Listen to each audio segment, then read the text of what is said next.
Welcome back to PCW, where today we are reviewing WWE Smackdown. Smackdown this week was nearly a missable show, with a lot of rematches, a lot of recaps, and a lot of spinning the wheels. There is one exception that kept it unmissable, as Smackdown has been recently, and that was, to no one's surprise, Roman Reigns. For PCW, I'm Tom Collihew. Be sure to click like, subscribe if you haven't, and let's get started.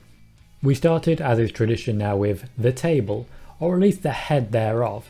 Roman was sitting backstage with Jey Uso. Out in the ring, however, Jimmy Uso was making his entrance, and he was able to cut a much better promo than I think he's cut, at least solo, in a long time, delivering on all of the key points about the reason he was going after the tag team championships and what his brother and his cousin mean to him. This was a very strong opening promo and set the tone for what would be a standard SmackDown formula nowadays.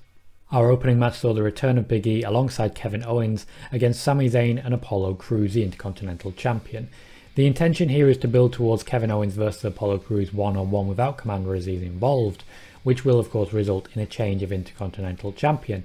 However, they're also pushing the debut of Aziz. The intention here is not to really work with Big E, who's kind of in creative hiatus right now. He's being featured, but he's not being featured in any sort of prominent storyline like he would have been if he'd continued against Aleister Black. Kevin Owens picked up the win for his team by stunning Sami Zayn, so ultimately Big E, who wasn't particularly prominent here, and Apollo Crews, who's the current Intercontinental Champion, didn't have to look bad in defeat or look good in victory. Right after the match, Apollo Crews blamed Sami Zayn for the loss and challenged Big E and Kevin Owens next week to take on Apollo Crews and Commander Aziz instead. Sami Zayn took offense to this and got jabbed in the throat. Aziz officially will debut outside of Underground. We were supposed to be getting the Street Profits versus Chad Gable and Otis. That match was pulled, and that was a little bit disappointing to hear. However, we were going to get a one-on-one match later in the night between Chad Gable and Montez Ford. I consider that a very able substitute. Or a Gable substitute, I'm sorry. Liv Morgan beat Carmella, which means that they're just going to keep having matches for a while yet, while Carmella establishes her "I'm the most beautiful woman in the world" routine. In either the best or worst ding dong hello segment ever, depending on your point of view, Bayley and Seth Rollins showed why they are clearly the best of possible friends and will undoubtedly have a hangover movie made about them at some point. The two joined in general mirth around doors, comfy chairs, and laughing at their opponents, to the point that Seth Rollins literally kicked his leg like a dog that you'd just been scratching the ticklish spot on its belly. It grated after a while, but it started really good, so I give it the benefit of the doubt.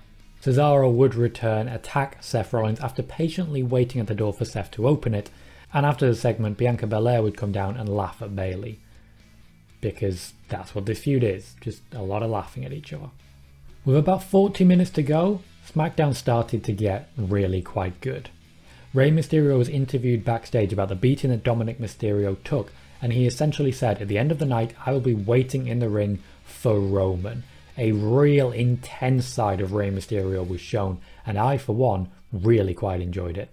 Montez Ford and Chad Gable had a 10-minute match that was moderately slow-paced, teasing much more to come. However, it was eventually interrupted by Otis. It was supposed to be that tag partners were not at ringside. However, because of this, Otis was able to attack first Angelo Dawkins and then come down to the ring and attack Montez Ford undeterred. Otis is sporting a new look. He looks a little bit more scary. This is a good push for him, and for Gable as well. Nakamura rolled up Corbin to beat him. They are now 2 for 2, and next week will compete for the crown. Literally, in this case, there's actually a crown. Roman would approach Jimmy Uso with Jey in tow in the Usos' own personal dressing room, which actually included the Andre the Giant Memorial Battle Royal trophy. I forgot that Jey had won that. This was probably the pinnacle of the night of Roman Reigns segments. Essentially, because Jimmy and Roman were both arguing over Jey walked out on both of them. Jimmy then laid into Roman, but Roman, staying calm, gaslighted the hell out of Jimmy. It is slightly terrifying to me just how effective Roman is being as the abusive partner role here, but Jimmy hung his head by the end of it. Roman would then come out alone to face Rey Mysterio. Rey Mysterio would be Again, very intense. He was sharp and to the point, demanding a Hell in a Cell match against Roman Reigns. It was not officially confirmed because when Roman got the microphone, we saw a kendo stick appear from out of nowhere and Rey attack Roman. Roman threw him off, but then Dominic appeared also with a kendo stick to attack Roman. Roman would pick him up and powerbomb him, literally throw him over the top rope and powerbomb him outside the ring. It was clearly cut to be safe, but the fact that the camera was looking up at the powerbomb made it look that much more devastating. Rey would then rally, and again Roman would put him down. Roman, despite his opponents having weapons, put both men down here with moderate ease. I am excited to see what happens at Hell in a Cell, because honestly, Rey's going to need a lot more than a few weapons. This SmackDown is not one I can sit here and call a great show. There was a lot of repetitivity, a lot of the same thing, and a little bit of a pull what should be the actual prize here and give us something else instead.